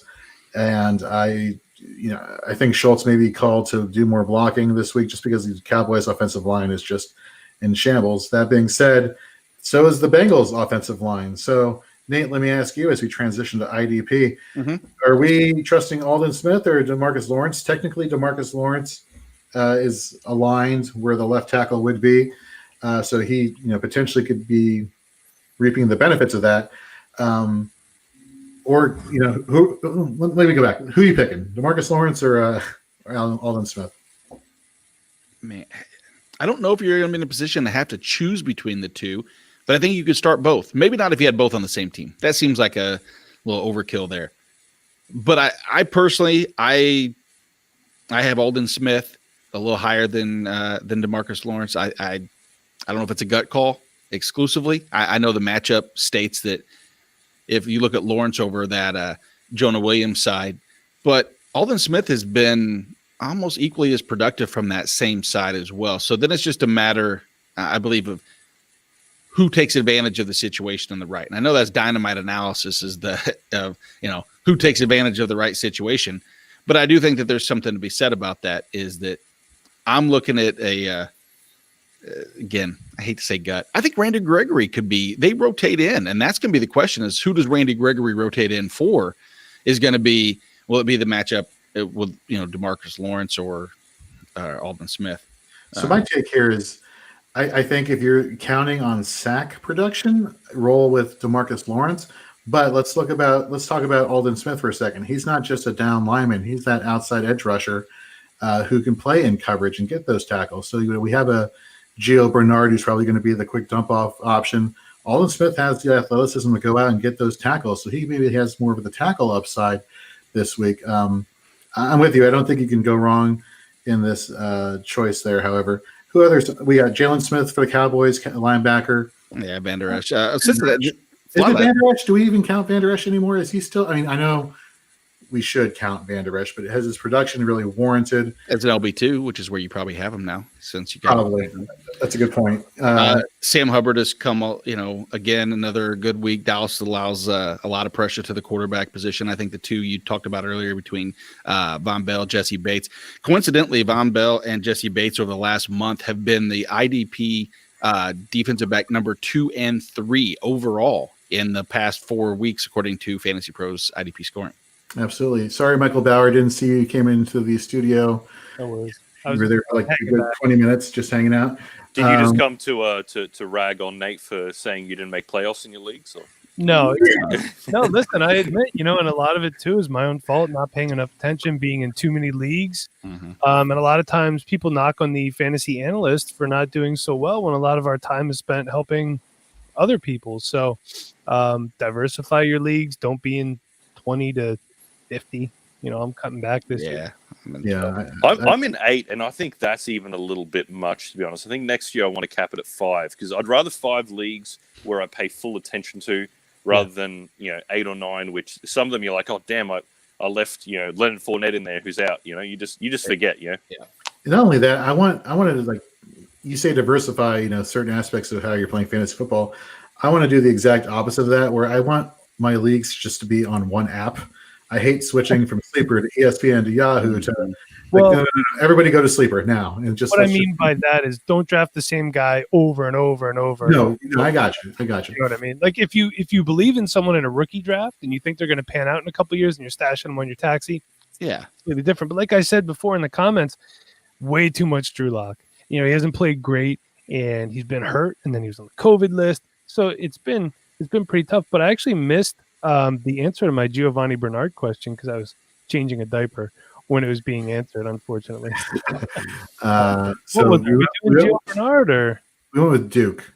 Okay. Yeah, I'd much prefer Duke over. I'd make that switch right now, and it's on you guys. You make a good point about who you draft. Like, I mean, I went into every single draft going, I need to walk out with either Saquon Barkley, Christian McCaffrey, or Ezekiel Elliott. That did not pan out well. So, for those listening, just pick who falls to you at the draft. If you're lucky enough to get Dalvin Cook, then good on you. But best of it. I think a lot of people this year are suffering not just on poor production, but just like freak accidents. I think this year, in more cases than not, injuries have played a huge role, especially with people who have a lot of first-round draft capital in these players who got injured. All right, let's go to our next matchup. Now I can talk about the Colts players. We got the Colts and the Raiders.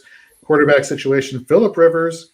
Phillip Rivers has not been playing horribly the past few weeks. I mean, he's been a good quarterback 2 option, high-end quarterback 2 option. Derek Carr is streaky. If it wasn't for that zero blitz that Greg Williams ran on the last play of the game to give, Derek Carr wouldn't be a thing last week in terms of fantasy production, I believe. If you had to start one, Mike, let's ask you. If you had to start Phillip Rivers or Derek Carr this week, I know you're cringing as we said. I guess Phillip Rivers against a softer Raiders defense. Derek Carr. That Indy defense is pretty good. I actually bet Derek Carr in one league for Jared Goff in a super flex spot. So it wasn't the greatest output for Goff, but it'd probably be comparable for what you're getting out of Carr. Yeah, it's kind of a weird league too with the way the bonuses are. Like the 1 week, Terry McLaurin somehow had like 40-some points. He had a good game, but not 40 points worth. So I got to talk to the commissioner about that. Be like, can you explain this a little bit better? You know what I mean? I think it's like a big play type thing, but it's hard when Terry McLaurin goes off for 40 points on a Thursday. You're already in the hole. 40 points going into Sunday. So, but I'm going to go with Phillip Rivers here. Yeah, I think he's good. You guys think Phillip Rivers come back next year? I think Carson Wentz gets traded to Philadelphia because they have the cap room. He's already in Philadelphia. Jorge. I just there's an ESPN report that came out today that said he's not going anywhere. It could just be coach or GM speak. I don't know. If you make the switch, you can't really go back. Maybe they're trying to trade Jalen Hurts. I have no idea. Well, that depends on how Jalen Hurts finishes the season, right? But yeah, you look at my little name tag there, Fire Howie Roseman. So you favor firing Howie Roseman more over Doug Peterson? Yeah. Doug Peterson can only coach what he's given the coach. And same thing with Jim Short. Same thing with Greg Williams, who took the fall, I think, for a terrible Jets team. Of course. a lot of guys, they wanted Jeremy Chin or Patrick Queen in the second round, and they drafted a quarterback, which they didn't need. They just seem to have a problem drafting talent that can produce right away in the early rounds. It's been terrible. We sold our soul for the Super Bowl, and since then, it's just been, ugh. How is Gase still employed? They fired Greg Williams. He has videotape evidence of some scandalous thing with the owner, and he doesn't. They made a deal not to embarrass him during the season. Obviously, fist me hard, Dad. 69. Wow. This is probably the most scandalous handle I think I've ever seen. Is my dad on YouTube right now? That seems like. I was going to say, I was like, well, Carrie, the answer to your question. My dad's name is Fist Me Hard Daddy 69. I'm sorry. Wow. So, Fist Me Hard Dad 69, Chubb, Godwin, or Deontay this week. I love that Chubb was the first one they put in. Yeah, there. exactly. Just keep the hits keep rolling. Jonathan, who are you picking this week for out of these three? I'm probably going Chubb here. I mean, Deontay has been great recently, but I think I'm probably still going Chubb. God, that's your flex spot. That is, Yeah, it's pretty good flex. Hashtag, humble brag there. Team league. Our next one, afternoon to you too. Need 3 in full PPR. Debo, Tim Patrick, Mike Williams, Kenyon Drake, or Miles Sanders. So I'm crossing Miles Sanders off the list just to start off. Really? Yeah, What? I'm with I you. don't believe it. I don't That's believe it. crazy. They Why? keep bringing in Boston Scott on certain plays. I'm not a big fan of Miles Sanders. I'm actually feeling Saints are the toughest matchup for running backs as well. Right. I'm actually feeling Miles Sanders this week. They're going to do everything with Jalen Hurts that they should have been doing with Carson Wentz. I think they try to establish a run. They're going to run those RPOs, I think, a lot. So you might see a lot of Miles Sanders, to be honest. so here's a question for you, Mike. And it is with Miles Sanders and a lot of the narratives that people have been kind of building up over the season is that a rushing quarterback limits a receiving back's reception upside because if given the choice of dump off or scramble, the rushing quarterbacks decide to scramble. Do you believe in that narrative with Miles Sanders this week or going forward? No, because a lot of people still like J.K. Dobbins in Baltimore, and his skill set can be comparable. I think he's actually a better back than Miles Sanders. I think he's a little bit more physical. Miles Sanders might be a little bit of a better receiver. But people still love J.K. Dobbins. They believe in him long term. And so the same thing has to be said for Miles Sanders. If anything, what a rushing quarterback really does is gets guys out in the space. And you take that extra coverage off of a receiver, running back, tight end. So I don't have a problem with it at all. So we'll see. I'm actually thinking that he might have a good game. Hopefully they establish the run. All right, so Miles Sanders is yes or no.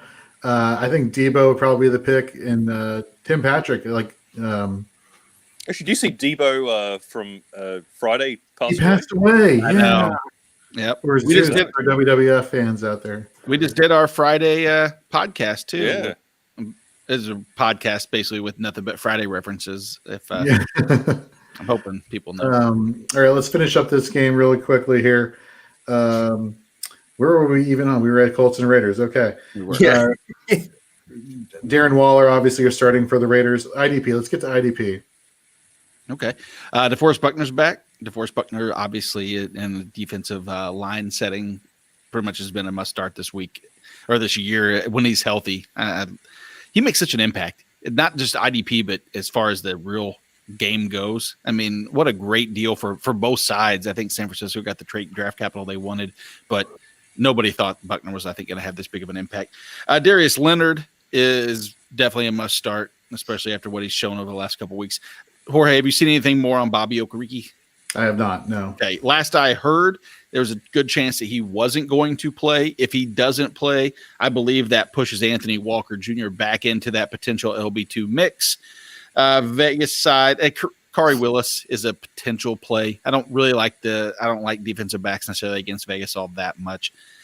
Nick Witkowski and Roy Nicholas Morrow, who played in 100% of the snaps, is the only linebacker to get 100% last week. So I think that might have been a little bit of health related, but I do like them. Corey Littleton, you're still dead to all of us.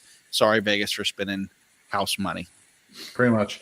All right, for the next couple Abram games, might be questionable. I haven't seen that either. I'm sorry for all these questionable tags. Jonathan Abram has had another questionable tag. I'll Okay. check into it. All right, the next few games we're going to cruise through just because we're getting closer to kickoff and want everybody to feel comfortable in setting their lineups. Jets, Seahawks. For the New York Jets, for wide receiver, I like Jamison Crowder, but not that much. That's probably the best option there. I don't, Ty Johnson, he'll get volume, but are you trusting Ty Johnson this week? I can't in good conscience Is Frank say. Gore active? I mean, either one, right? Are we really putting our faith in? For the Jets, the only person, ironically, I feel really comfortable with is Neville Hewitt, the linebacker for the New York Jets. He's been putting up double-digit tackles the past few weeks. I feel more comfortable with him than I do a Bobby Wagner, who we'll get to in a second. I know that's kind of bold. Quinnen Williams, Nate, you have been talking about defensive lineman for the Jets. He's been playing pretty well, getting to the ball, making stripping the ball, as well as his tackle upside. For the Seahawks, look, I know Russell Wilson is in his usual annual downward spiral in terms of fantasy production, but I think versus the Jets, you can kind of count on him coming back. Chris Carson, I think, has a good week this week. DK Metcalf, Tyler Lockett, we always ask the question, whose week is it going to be this week? I think you can start both. You're feeling pretty good about that. Going to IDP. I'm upset that you can't ask Jonathan the Robert Woods or we haven't gone there. In 2 games, I'll ask him that. No, they already played. They played on Thursday night. Yeah. Right. Actually, it was Cup, rather. Yes, it was. Woods killed me. Go ahead. Defense. Look, I've been speaking about this for a while. I think Jamal Adams caps Bobby Wagner's tackle upside. You're still starting Bobby Wagner, but I'm not expecting LB1 production from him. Jamal Adams, I'm expecting defensive back 1 option from him going forward. And I think that covers that. Let's go now to Packers and the Lions. I mean, I like Aaron Rodgers, Aaron Jones, Devontae Adams. I even like Alan Lazard in this game. And hell, I'll even go further and say Robert Tonyan. And for the Lions, that is a great question. I would like to say Marvin Jones, but there's this guy by the name of Jair Alexander who's probably going to be covering him for a majority of this game, and that's a great defensive matchup, which means I could limit Marvin Jones. I'd say Marvin Hall would be a great matchup for the Lions, but hey, they cut him 2 weeks ago. So, hey, what do you do with that? So he got claimed off waivers, didn't he? Did he? Do you know by who? Someone claimed him. I saw it got claimed. Huh. I think TJ Hawkinson is probably your volume play there at tight end. For IDP, who we got? Packers and Lions, Nate. Zadarius and Preston Smith. Christian Kirksey is a good LB1 option. He's playing well. He's back to looks like he's full health now. Detroit side, nobody. I'm sorry. I don't trust Romeo Okwara against Green Bay's front line. What about Jamie Collins? Maybe. I mean, just decent LB 2-3, but nothing that you're going to have to debate about. Jeremy's asking Quinnen Williams or Stephon Tuitt for the Steelers. Quinnen Williams. Okay, there we go. Marvin Hall is on the Browns, by the way. There you go. Yes, that's right. Quintez Cephas would be the number 2 wide receiver for the Lions. And he got a touchdown last week. He got that really miraculous touchdown last week. He did, and Marvin Jones is going to take all the coverage. So if you have a better option, take it. But I think Cephas could be like a good showdown captain play for DFS maybe. All right. Let's go now to the matchup here. Falcons and Chargers. Look, Justin Herbert's looked rather pedestrian the past 2 weeks. He really looked pedestrian. And then some, hobo-ish, I might say, against Bill Belichick and the Panthers last week. This is a great matchup for him. He's facing the best team when it comes to fantasy point production allowed to the quarterback position. Are we expecting a bounce-back week from Justin Herbert this week, guys? Absolutely, yeah. On the flip side, what are we expecting from Matt Ryan this week, David? Not a ton without Julio Jones. I mean, I think Ridley and Gage are decent plays, but it's scary times, to be honest. He's always pretty poor production without Julio. So I think, you're expecting 200 yards and maybe 1 or 2 in the air. We got a question here from Danny Dow. Just got in. Welcome. Do I start Tim Patrick or Jerry Jeudy in my consolation bracket? I think we can safely say Tim Patrick has been playing better and more consistently. Mike, you disagree? You'd rather go Jerry Jeudy? It's so hard. Like, it's one of those always start your studs. Jerry Jeudy should be a stud, but I mean, hey, listen, it's all about points. Tim Patrick's been really productive. He's been good in the red zone, too. He's a free agent, too, I believe, this year. So I would scoop him up in any dynasty league on the cheap that I could. There we go. Where was I going with this? Is Todd Gurley ready to ride off into the sunset? Is he done after this season? You're right. I have to play him in a couple of leagues, and I'm not excited about it. It's a great matchup, right? He has one of the most favorable matchups for a running back this week, but that was like with, Rams Todd Gurley, even last year's Rams Todd Gurley, this year's Todd Gurley. They're saying it's his knee, a knee problem, and we're all saying no kidding. But they brought him in last week. He started last week. He only came in for like a couple snaps, and that was only to be like a decoy. I can't trust Todd Gurley. That being said, in one league, I have to start him, and I hate it. I hate the fact that I have to start him. Thank you, Christian McCaffrey, for not playing this week. Anyhow, let's go to the Chargers. Austin Eckler, you're obviously starting. Keenan Allen, you're obviously starting. What are our thoughts on Hunter Henry? Let's go, Jonathan. Yeah, I really like Hunter Henry. I think he's a decent play for if you don't have one of those very top options at tight end, he gets plenty of targets. He's been productive over the last few weeks. I mean, obviously last week was a bit of a write-off for the whole Chargers team, but I think this week we've already spoken about how we think this is going to be a good bounce-back game for Herbert and the whole offense. So I think Henry should be in for plenty of targets. All right, Lucius, we got pick 2, Kamara, Thielen, or Jonathan Taylor this week. Thanks in advance. No, thank you for tuning into the Four-Eyed Pregame Show. Teddy, what are your thoughts here? No, it's going to be Thielen, and I feel like I should say Kamara, even though he had a bounce-back game last week, but Hill still doesn't, or Taysom, doesn't really know he exists. So I guess it's going to be Thielen, Kamara, but Thielen definitely, we'll just put it that way, and then pick one of the other two. It's almost like Kamara's becoming a flex option at this point between this question here. Yeah. So Daniel is in my CD's Nuts League. We have in our consolation bracket, the winner gets $100 in a jersey from NFL.com. And I've done that just to keep people interested, because the one thing I hate is when playoff bracket happens, everyone who's not in playoffs just doesn't care. Whereas this way, so we still have a weekly prize winner for the top points of $75 as well. And it's good. I think I find it gets everyone active all the way until week 16. Well, that's a great question. And last year, Jeff Ratcliffe broke Twitter last week, talking about what you should do in a waiver wire situation when you're not in the playoffs / you're in the consolation round. You have the right to pick anyone you want. I 100% agree with everything you just said. I agree. So, Brad Evans came out, did the same thing. If you have something to fight for in your consolation round, by all means do it. If you don't have anything to fight for, don't do it. Nate, you're kind of on just don't do it at all. No, I think that if you're not in the playoffs and if it's a non-dynasty, non-keeper, just straight redraft, and Jorge, I know that your league has implications based on where you stand, but if there are zero implications for overall standings outside the top 6, you lock the non-playoff teams out. There's sorry, I don't care that I don't want to be dead last. Well, you know what? You shouldn't have lost to the first 13 weeks of the season to put yourself in that position. I know that sounds mean, but at the end of the day, I think that collusion is one of those things that I think is overhyped. I think there's less collusion than what everybody says. It's kind of like the whole quicksand thing. I thought when I was 5, quicksand was going to be a relative thing when I was an adult, and realized there's not quicksand hardly anywhere, yet it was scary. I think that collusion is not – everybody talks about, they're bad trades. No, I think at the end of the year, I think there's vindictive people that are going to be like, fuck that. I mean, screw that. Sorry. My bad. And my mom's watching. Can we not do that? Sorry. I already said the bad username from Twitter or YouTube. Okay. Hey, you put that up, Jorge.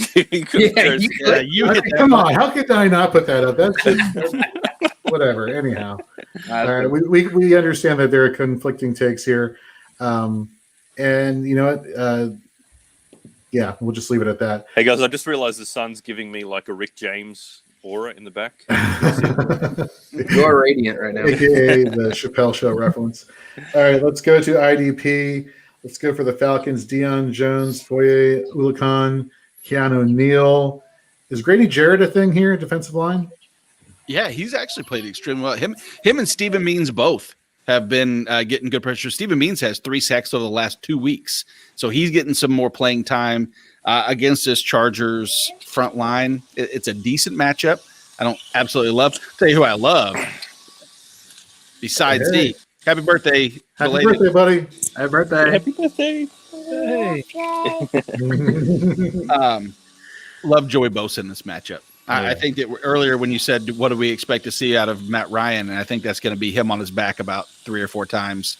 Maybe not just for Joey Bosa, but it's going to be a big Joey Bosa, maybe Nwosu. And in the secondary, Nasser Adderley, DB against a pass-heavy team like Atlanta. Okay. All right, let's go now to Washington at San Francisco, or should I say Arizona, for the remainder of the season. Washington, Chase Young made some great plays against Pittsburgh last week in terms of IDP options. So, offensive lines are king on him. So, go figure, So I don't really see him as a good IDP option there. However, for Washington, I think Cameron Curl, who's been taking over for Landon Collins, has been playing lights out. His tackle volume has been there. I'd even roll out a John Bostic at linebacker. For the 49ers, Fred Warner, linebacker. Dre Greenlaw has been playing lights out. He plays outside linebacker. And with J.D. McKissick being the starting running back this week for Washington, I think that's going to open up the doors for Greenlaw to get a lot of tackles on the outside. Harry Keider Jr. For the 49ers defensive lineman, taking over for Nick Bosa. Since he got injured, has been playing pretty well. I'd insert him into my defensive lineman spot. On offense for both teams, look, Terry McLaurin. We talked about Jerry McKissick. Does he have a good PPR upside this week, David? Yeah, McKissick is decent, but the one guy I'm actually a little bit high on is actually Peyton Barber. I think he's going to get a lot of the ground and pound work. I'm expecting at least 15 touches. I think McKissick they'll use a lot on third downs, and he's a safe play in PPR, but I'm okay with starting Peyton Barber as a flex. Mike, if you had to pick a running back for this 49ers backfield, who are you roll with? You're welcome for the softball question. Yeah, I guess Raheem Mostert. Right. Probably the guy, and I hate to just say I guess, but you're right. A ton of run last week. He was coming off injury. Jeff Wilson Jr. got a lot of run. I don't know. We'll go with Raheem Mostert. I mean, Teddy, you mentioned earlier he's one of the more talented running backs on this team. When healthy, he was the number one. Okay, so that covers that game. See, folks, we're cruising through this. Now, here we go. Here's the game that Mike's been waiting for. Saints at Eagles. I didn't realize this game was in Philadelphia. Not that matters too much in terms of home crowd. Nope. But had it been, that'd be a completely different story. I'd be kind of favoring – well, I'd still be favoring the Saints. Let me put it that way. I would. We don't match this team. Where's Todd? Todd's a Saints fan, right? Yeah, Todd is a little busy, but we'll hope to have him back soon, especially leading up to the fantasy championship weekend. But look, we talked about Taysom Hill. We talked about our thoughts on Alvin Kamara. Michael Thomas getting the Darius Slay treatment, and we know how that's been for wide receivers he's faced. He had to play Devontae Adams, DK Metcalf, and now he gets Michael Thomas. Does he get torched again this week, Mike? Yeah, he might not get Michael Thomas. Michael Thomas is slant boy, don't forget. So he might get like Devontae Maddox or Cravion LeBlanc or some other guy who shouldn't be on an NFL roster, but somehow is. If you have anybody on your team that has the New Orleans symbol on their helmet, just go ahead and plug them right into the lineup. It's going to be fine. Like Latavius Murray, he's probably going to get some run. I feel safe starting Alvin Kamara. Just start him all. And we got half PPR, by the way. Great format to be in, Marcos. AJ Brown, Tyler Lockett, or Corey Davis. Got to be Davis. Davis for me. Anybody else? Mike? I hate saying Corey Davis over AJ Brown because AJ Brown could just take it from absolutely any point. I'm going AJ Brown here. He's just so dynamic. I mean, Corey Davis has come on strong, but AJ Brown could get you more with one catch than Corey Davis could in a whole game, realistically. And same goes with Tyler Lockett. His floor is lower, though, AJ Brown. But, like you said, he's got the ability to pop off for an 80-yard touchdown at any moment. So the question really is for you, Marcos, how gutsy do you feel? Balls to the wall. Balls to the wall. Exactly. Remember, if you go with AJ Brown, because I said it, this is Jorge's show, so that's still on. Just throwing that out there. Thank you for the disclaimer. For offense for the Eagles, Jalen Hurts, there are people out there who are like, oh, he could run in college. He could throw in college. I'm going to do this. Should they be doing this? Man, I don't know. You want to because you've had him on your taxi squad the whole season, right? And this is his chance to play, but it could be one of those things where in garbage time he makes it look real good, like Blake Bortles used to do all the time. Right. But at the end of the day, it could really be a really, really rough game for him. And who's to say that if he comes out and just lays an absolute egg in the first half, he doesn't get benched? Yeah. Well, and that's exactly right. That's what I was going to say on the IDP side is with Trey Hendrickson, maybe not Cameron Jordan. I hate to say maybe Cameron Jordan. It's always Cameron Jordan's a potential. That rotation could have hurt not on his back, and that could bring in Wentz. I mean, it's crazy. They did nothing new by making this switch. It's basically one mobile quarterback with a bad offensive line, and now it's another mobile quarterback with a bad offensive line. That's actually not necessarily true, and I'll make this really quick. So in the news this week, they did say that to make Jalen Hurts comfortable, they have to run rollouts and RPOs and establish a strong running game. All the things you should have done with Carson Wentz, who was struggling. They've also put Jason Peters on IR, and they say Alshon Jeffrey might not play. All things you should have done when Carson Wentz was in the game. So he's kind of set up to fail from the get-go. Then again, that being said, I don't know how much success Jalen Hurts is going to be able to have with this team right now. I had him locked to win the division at the end of the year, and now they might be on the outside looking in the NFC East for a while. Sad to say. So, of course, we wish Travis Fulgham would have stayed a thing, but, even with Alshon out, I can't trust him this week. No. For Rager IDP, is the wide receiver I would trust on this team. who is? Rager is probably the only wide receiver I would trust on this team this week just because he can get open if Hurts is scrambling around. All right, let's go for IDP options. Demario Davis, the hashtag tackle machine. We love you, Demario Davis. You're always a start here. Even though you had a slow start to the season, you've been playing lights out as of late. Nate, you brought up the debate here, or maybe it's not a debate, but I'll make it a debate. Trey Hendrickson or Cameron Jordan, if you had to pick one. I'm leaning towards Trey Hendrickson, but I know Cameron Jordan can have those weeks where he just goes off. He had, double-digit fantasy points 2 weeks ago. He had 3 sacks. He had a couple sacks the week before, 2 weeks ago. And then last week he put up like 3 points and like a tackle and a half. Yeah. Whereas Hendrickson, you know what you're getting. His sack upside is amazing. That sounded kind of horrible too.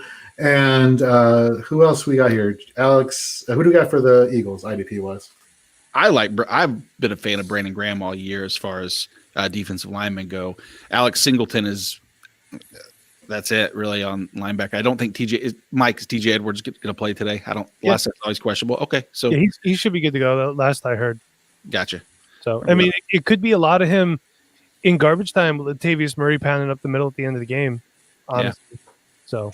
All right, let's go to our next matchup: Sunday Night Football, Steelers at Bills.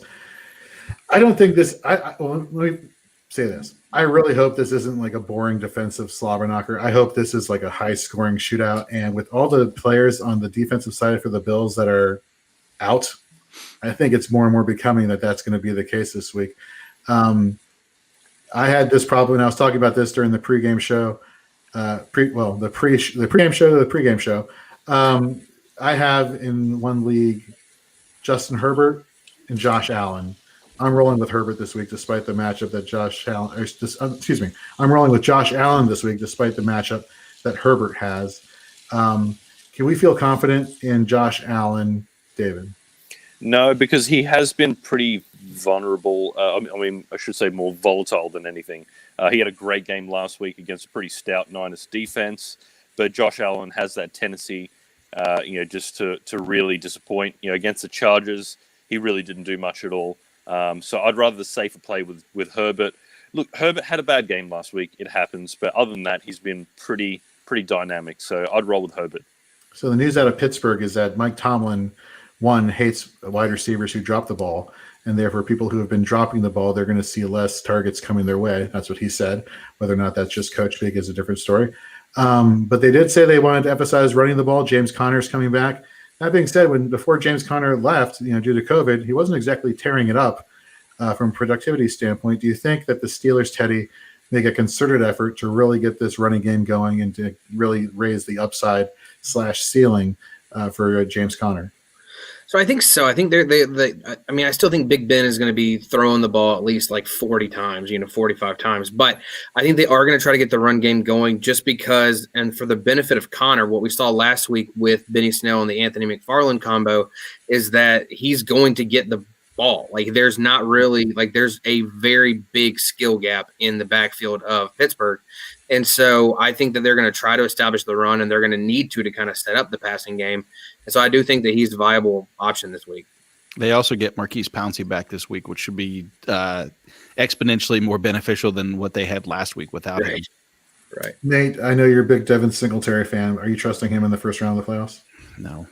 Okay. No. Wide receiver for the Steelers. If you had to pick one, I know this is crazy. Deontay, Juju, or Claypool this week? Jonathan, who would you go with? I think it has to be Deontay. He's just consistently seen 10+ targets in the last few games. I know he has had some drops, but he's just getting too many targets to bench him. All right, let's talk about the Bills wide receivers. I think you're obviously going to roll with Stephon Diggs. Cole Beasley's coming off of a great game against the 49ers where he put up over 20 fantasy points. He's had 300 or 400+ yard games. I mean, he's surprisingly he is the safety valve for that team. Now he's going to he's a slot wide receiver, and last I checked, Mike Hilton is a slot cornerback. Hilton has been kind of easing his way back into productivity since dealing with injury midseason. But last week against Washington, he was active. You heard his name called a number of times, making plays, swatting the ball down, making some tackles.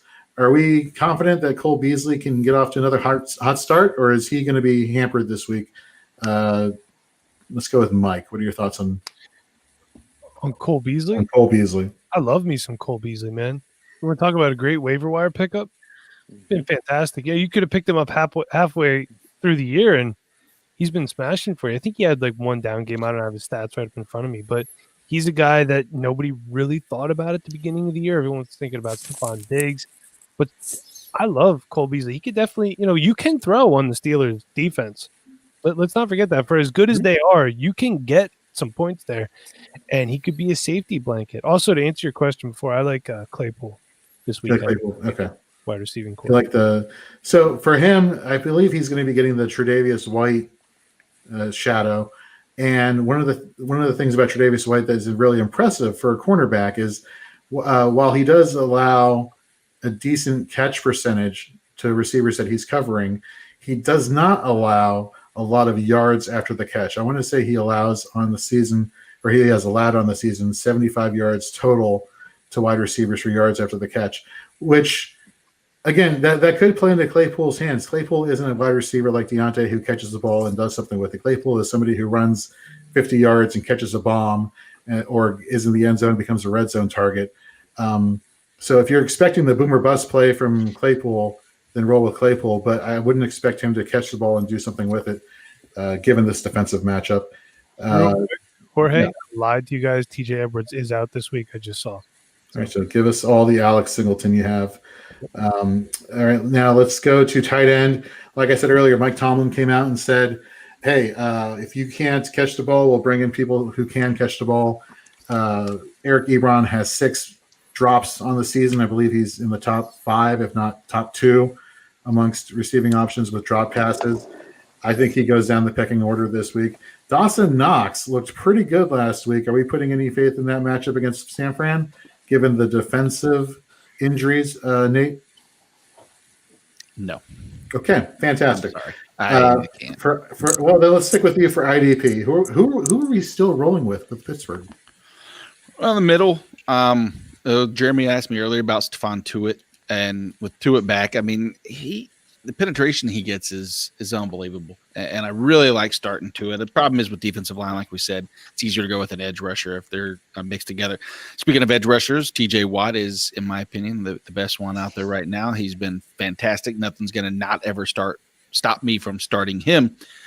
Filling in for all the injuries, like we talked about, between Bud Dupree, Robert Spillane, every other linebacker they've ever had. It's been rough for Pittsburgh linebackers, but it's next man up.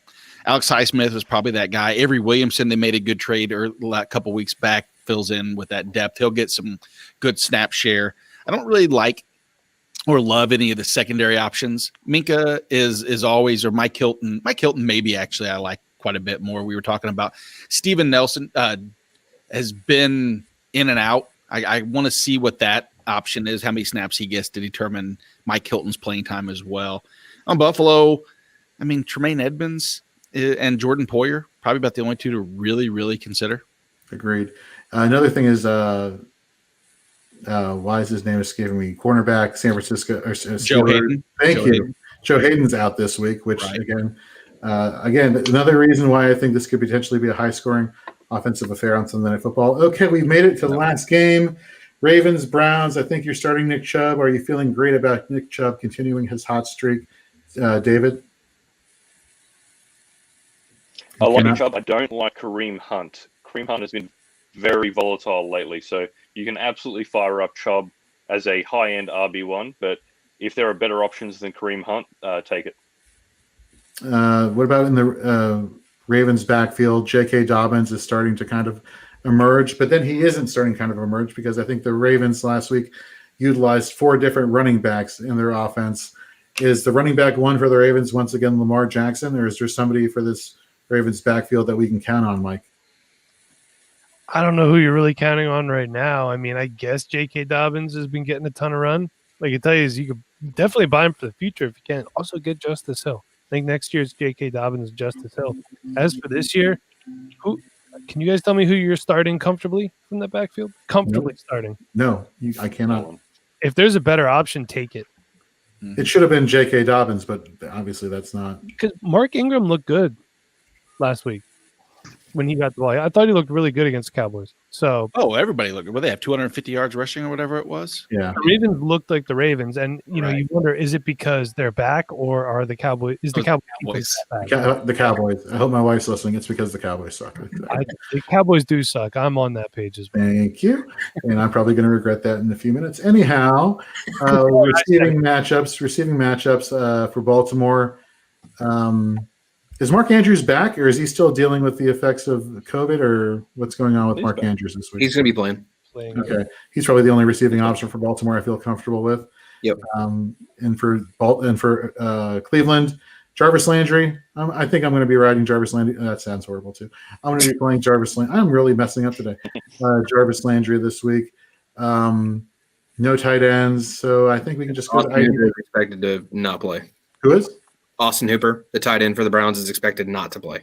Okay, Wow. so Okay. really, it's going to be Jarvis Landry. Jonathan Peoples-Jones played well last week. He got a long touchdown pass. Mike, what are your thoughts on Peoples-Jones' production going forward? I don't know how much I trust him this year. Baker does have a pretty good rapport with Rashad Higgins as well. There was that other guy that was getting a ton of volume for a while. I can't remember. Daryl Hodge. That's it. Yeah, that's it. I think Donovan Peoples-Jones is like a good pick maybe a year or two down the road.